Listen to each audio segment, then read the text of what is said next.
Good morning, Christy. Good morning, Peggy. How are you?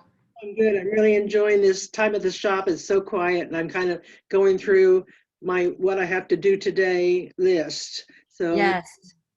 I got to tell you something really funny before we get interrupted with the phone or something.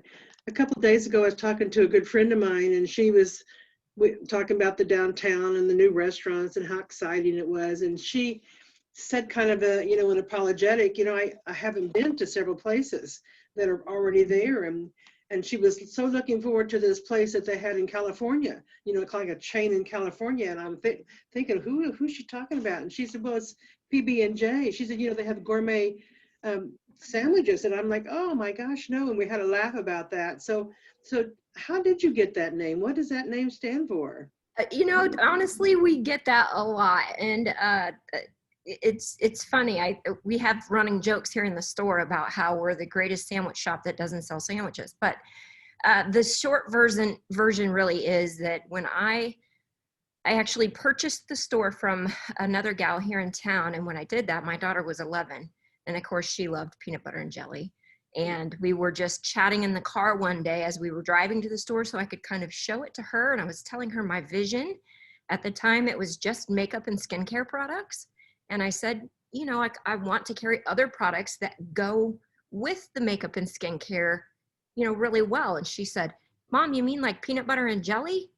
And we kind of just stuck from there. So, yeah, I thought it was cute and I wanted to honor her. So we went with it. Well, that is great. I never knew that. Never knew that story. And it does. All those things go together like peanut butter and jelly. So Yeah, like a yeah, perfect match for interesting. Yeah, yeah, very much so well, the Flower Nook has been the Flower Nook, since the beginning of time. I mean, it started in yeah. 1945. We've never changed the name. Um, People say to us, well, the name is misleading. It makes you think it's a small little place. And then they come in our store and it's a pretty good size, but we didn't want to change after so many years. It had been known as that name. So we, Yeah, we thought it was best to keep what we've got. So, absolutely. Yeah. I mean, Nook kind of indicates that you're small. So, yeah, and I've been in there. You guys are. It's a beautiful place. we're a good sized place. Good Yes, it sized is. place, yeah.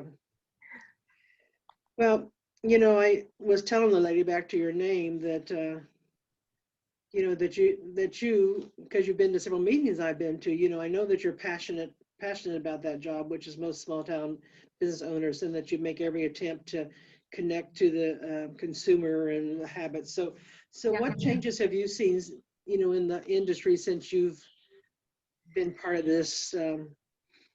Yeah. Um, well, obviously, we live in a very interesting time with everything that's gone on this year. And that's had a huge effect on customers' habits. And to some extent, we're kind of used to that. We're largely in the fashion industry here at PB&J. It's an ever-changing thing. Um, I love that we're here in the Midwest because it's a little slower to change than either of the two coasts. But we're kind of, my point there is just that we're kind of used to the change. And so this year's has been incredibly challenging. And I know that spending habits in terms of the luxuries, quote unquote, that we give ourselves, everybody's kind of pulled back on that a little. And it's totally understandable. And what we've tried to do to adapt to that is um, we've provided products that are at different price points. We continue to look for those sort of things. The money that folks are spending now, we tried to bring in more quality products that are going to be a little more enduring over time, so that they feel better about those purchases. And we just continued to kind of stay with our goal of just being unique and making women feel good when they come here. So that's kind of been our steady, but we've also adapted the way that we approach customers, and we're trying to be more present on our social media platforms and provide people online. We created an online shop during the COVID shutdown in March, but that's continued to be a great way for folks to shop from their home, shop where they feel safest. And we've done Facebook Lives and things like that where we're happy to deliver those products or do a curbside pickup. And we do that at no charge because we want everyone to feel like they can still come here, they can still enjoy themselves a little, and we're going to adapt so that they can continue to do that. Yeah. So I'm interested. I mean, how has the Flower Nook adapted to that? Oh my gosh, yeah, like you said, it's just been such a change. And like you, because we've been shop owners now at this store for 39 years, so we've had many times, for many reasons, change, and Yeah. thing that we've seen coming, and not particularly just because of COVID, but just in general changing, was how people celebrate in general. The funerals got different and the weddings changed, and celebrations of birth and death. And now because of COVID, it really, has changed an awful lot. The celebrations are a whole different process than what they used to be. So when we look ahead, such as Thanksgiving, we know there's not going to be that centerpiece for the 10 people around the table now. We mourned that a little because we like doing that. But on the other hand, it was like, okay, now we can do a whole new line. We could do something just for the side table, or send something to your grandma who's for the first time and, forever not being with her friends and family, over and over that process. So it hasn't all been bad. It's made us grow, do some growing and stretching, in that whole product line. And, you just have to adapt as the world evolves. You have to evolve too. You can't just keep on thinking.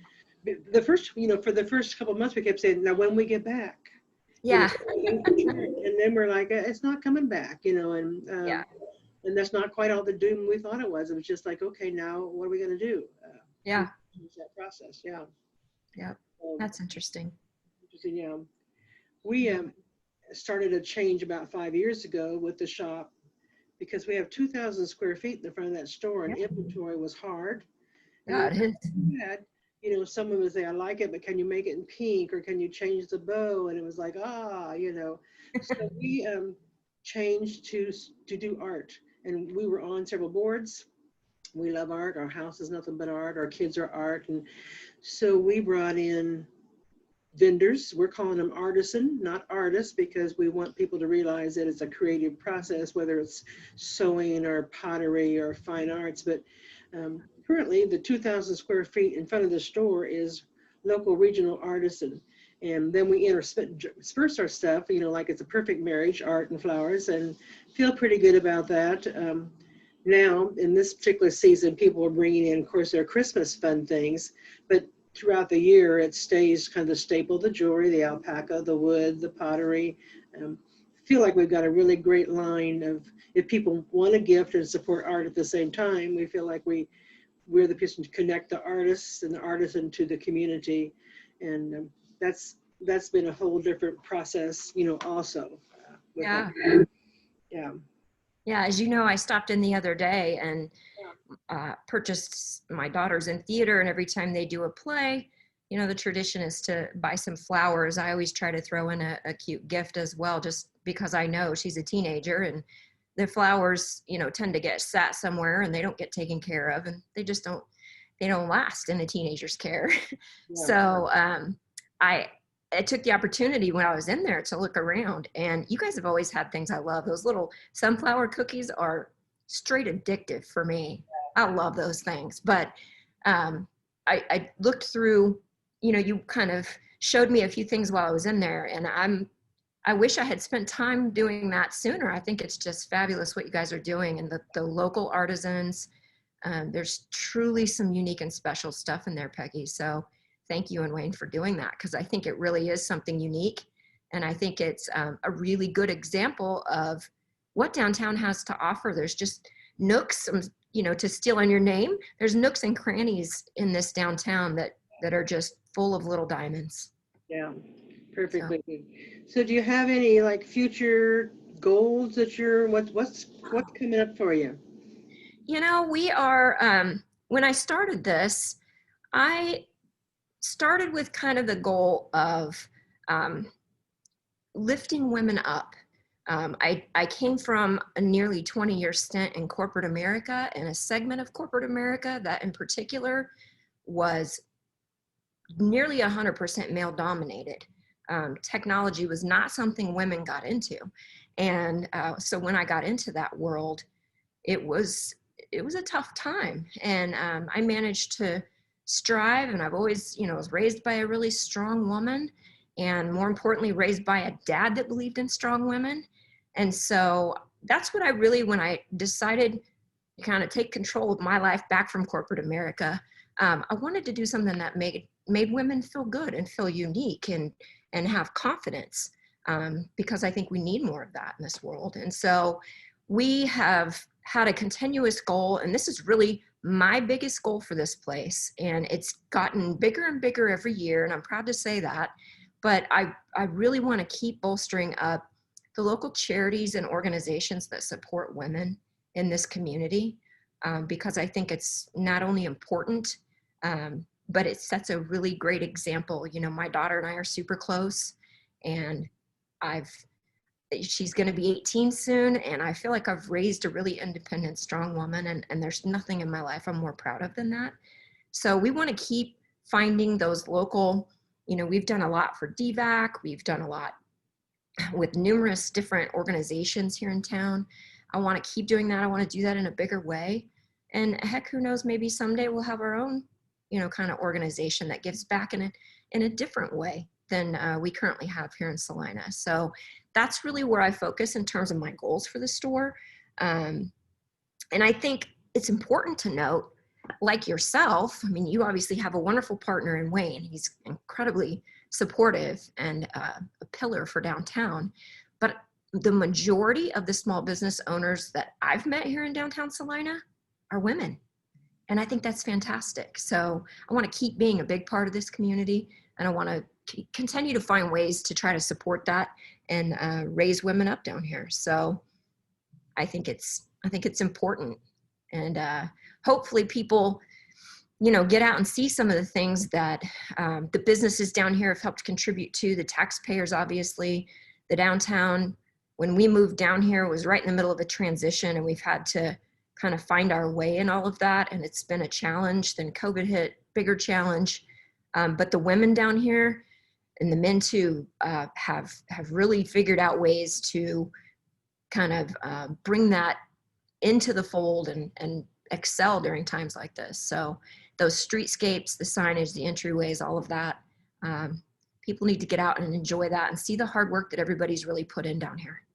Yeah, those are great points. I think when you mentioned the women, kind of the thing that reminds me about that is women as opposed to men, and not that they're lesser, but the connection. Women are good about making connections. They understand that networking and the possibility of making connections with other workers, but also with organizations, like you said. So as long as you weave that thread, in your fabric with a lot of different, it just makes you stronger. It makes you stronger. And sometimes the things that we work with, here in our store have got nothing to do with flowers, and that's okay because we have passions another way. And sometimes it kind of works around, the passion spot, and, getting involved in committees and, Yeah. But the big idea is it started back in 2008.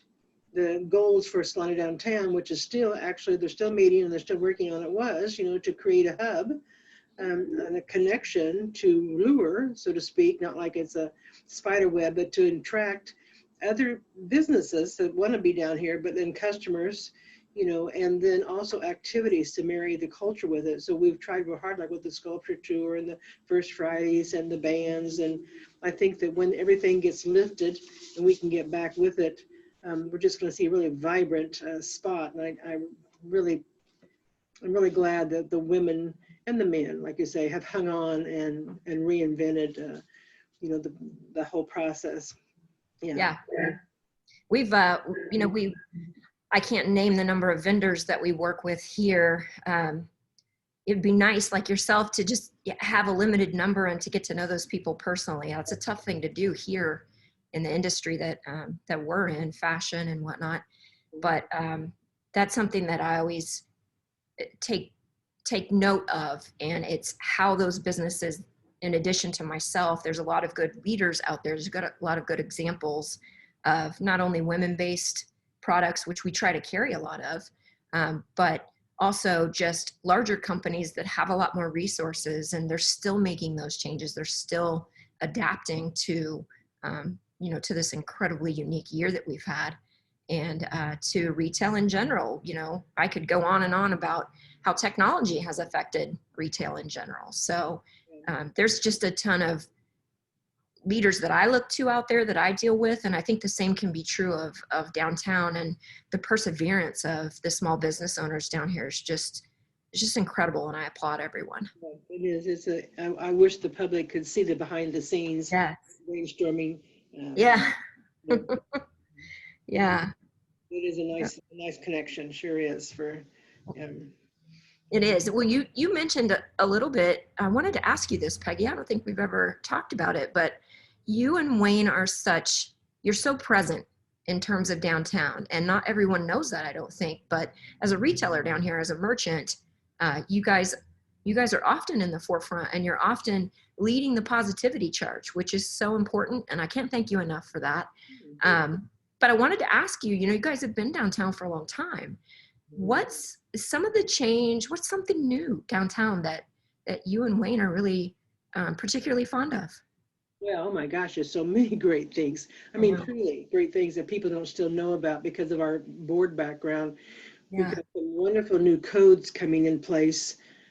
Hopefully, they've been waylaid, where it's going to be able to have food truck, more presence, and vans, and just a constant. Right now, it's quite a bit of red tape to do something outside your bubble. That's going to change for the better. And there's several groups right now that are meeting to get the performance people and so forth. But so in our store, we are trying, like you are, to be more social media driven.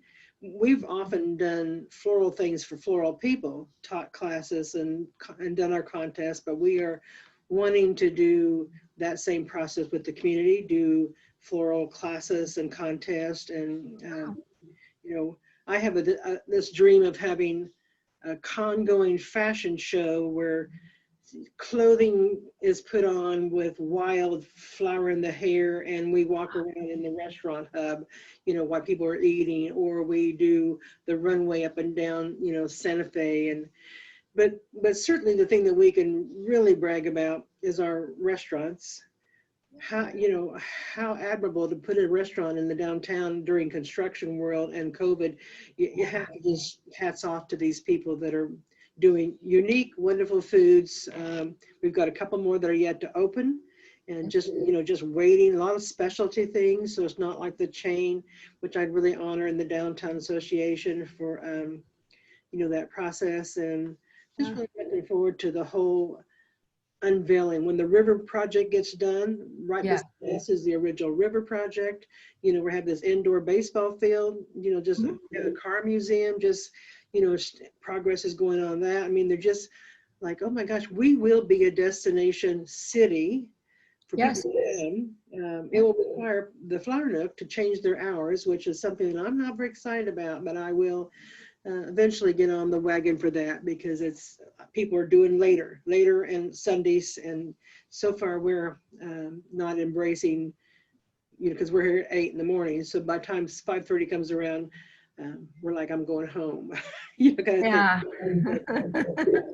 So I think there's just so many things that I wish I could, there's a lot of, it's not like it's secret, but you hate to say it because you don't know when. It's been pushed back and pushed back and pushed back and pushed back. So, and I'm on the tourism board, so I know the things that are being booked that had to be canceled, but I know what 2021 looks like.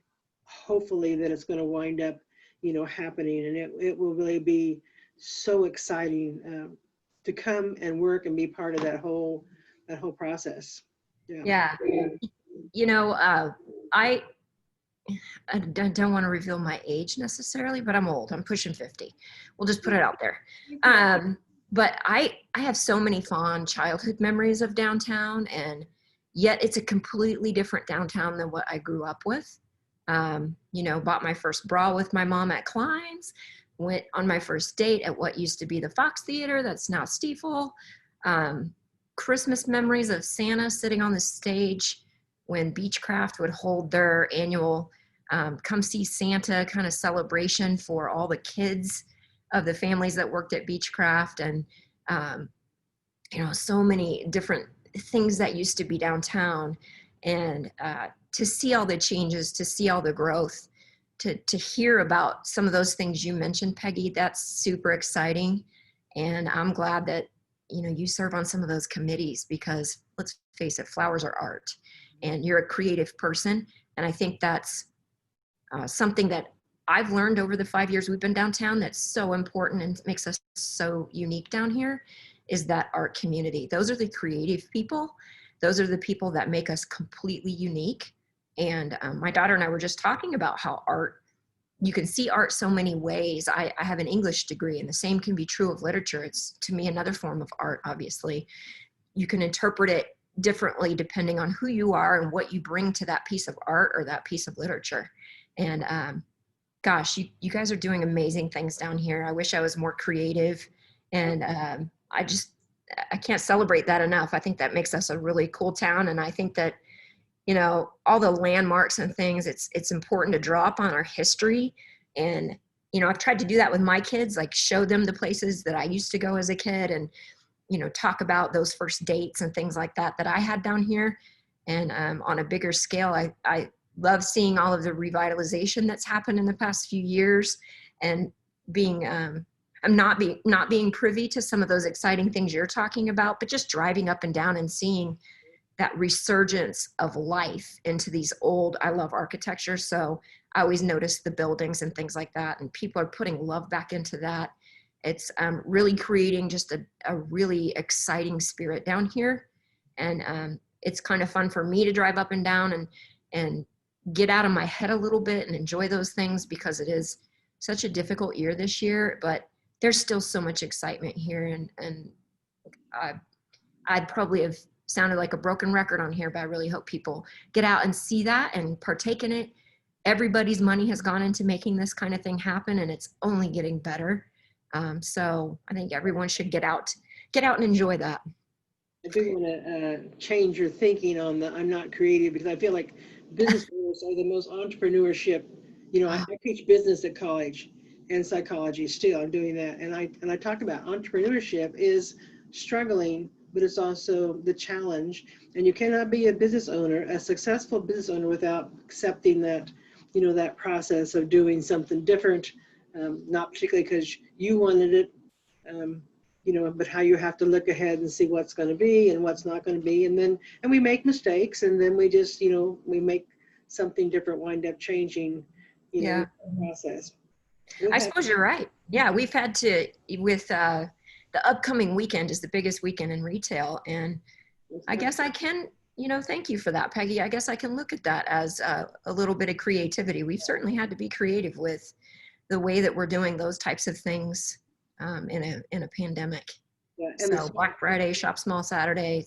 The Shop Small Saturday, and I love the Shop Small Saturday because it calls attention to that global thing. But on the other hand, it's not just that Saturday. It is, we are going into the holiday season, and your local money and your local dollars stay in the local spot. Our staff is here. Do you guys have any there at Flower Nook? What does Black Friday look like to you? Well, we don't do we have never, captured a Black Friday audience. And even when there was a couple of times in our silliness that we did this silk 75% off. And then we realized people aren't looking for flower stuff.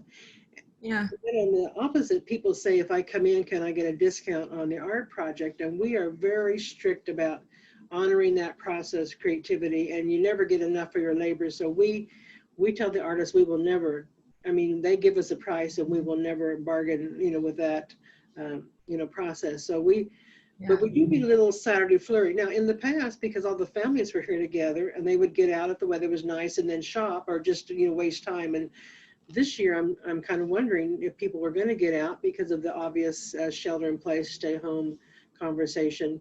Yeah.